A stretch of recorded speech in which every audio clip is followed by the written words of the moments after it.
వైసీపీని ఓడించడానికి టీడీపీ వాళ్ళు ప్రజలకి ఏం చెప్పి బాగా నమ్మించుంటారు. ఆంధ్రాలో ప్రధాన ప్రతిపక్షం తెలుగుదేశం ప్రజలకు లోతుగా తీసుకెళ్లిన అంశం కల్తీ మద్యం. అవి తాగి అనారోగ్య పాలవుతున్న ప్రజలు ప్రాణాలు కూడా పోగొట్టుకుంటున్నారని ఒక పక్క చెప్తుంటే, మరో పక్క వాటిపైన చర్యలు తీసుకోవాల్సిన ప్రభుత్వం, ఎంక్వైరీ కమిషన్ వేయాల్సిన ప్రభుత్వం నిమ్మకు నీరెత్తినట్టుగా అలా కామ్గా ఉండిపోయిందన్నమాట. ఇది తీసుకొని ఉన్నట్టయితే ఈరోజు ప్రభుత్వం ఫలితం వేరే విధంగా ఉండేది.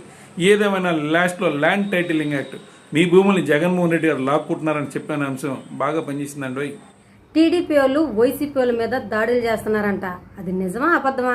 ఇంత బంపర్ మెజార్టీతో గెలిచింది 5 కోట్ల ప్రజలకి మంచి చేయడానికి కానీ, ఓడిపోయిన వైసీపీ శ్రేణుల మీద దాడులు చేయడానికి కాదని ఒక పక్క పవన్ కళ్యాణ్ గారు అంటే, ఈ తోపుతుర్తి ప్రకాష్ రెడ్డి గారు, గోరంట్ల మాధవ్ గారు వైసీపీ శ్రేణులపై టీడీపీలు దాడులు చేస్తున్నారని ఆరోపిస్తున్నారండి.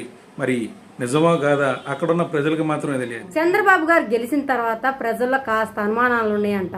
అవేంటో తెలుసా మీకు? ఆంధ్రలో కోటి ఆశలతో అధికార పేటపోయిన మన బాబు గారు, జగన్ గారు జూలై నెలలో అమౌంట్ రిలీజ్ చేసి ఈ స్కూల్స్ ఓపెన్ చేసి పిల్లలకు ఒక కిట్, డ్రెస్సు, బ్యాగ్స్, బుక్స్ ఇస్తారు. రేపు అది బాబు గారు ఇస్తారా, ఆపేస్తారా? ప్రజలు ఒక మంచి డౌట్ ఏనండు. దీంతో పాటు ఈ సచివాలయం వ్యవస్థ ఉంటుందా లేదా, దానికి అనుబంధంగా ఉన్న ఈ వాలంటీర్లు కొత్త వాళ్ళు వస్తారా, పాత వాళ్ళే కంటిన్యూ అవుతారనేది ఓ మంచి క్యూరియాసిటీ.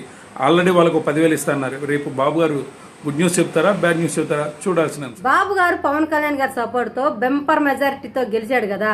ఇప్పుడు ఆయన ముందున్న సవాల్ ఏంటో తెలుసా మీకు? జగన్మోహన్ రెడ్డి గారు 14 లక్షల కోట్ల అప్పులు చేసి రాష్ట్రాన్ని అప్పుల పాలు చేశాడు అన్న మన బాబు గారు ఈ రోజు అధికారంలో ఉన్నారన్నమాట. రేపు నుంచి అప్పులపై ఎలా నియంత్రణ ఉంటుందో చూడాలి. దాంతోపాటు డెవలప్మెంట్ ఎటు లేదు అన్న మన బాబు గారు రేపు నుంచి ఎలా డెవలప్ చేయగలరు? ప్రజలైతే బాబు గారు డెవలప్ చేయరని గట్టిగా నమ్మారండి.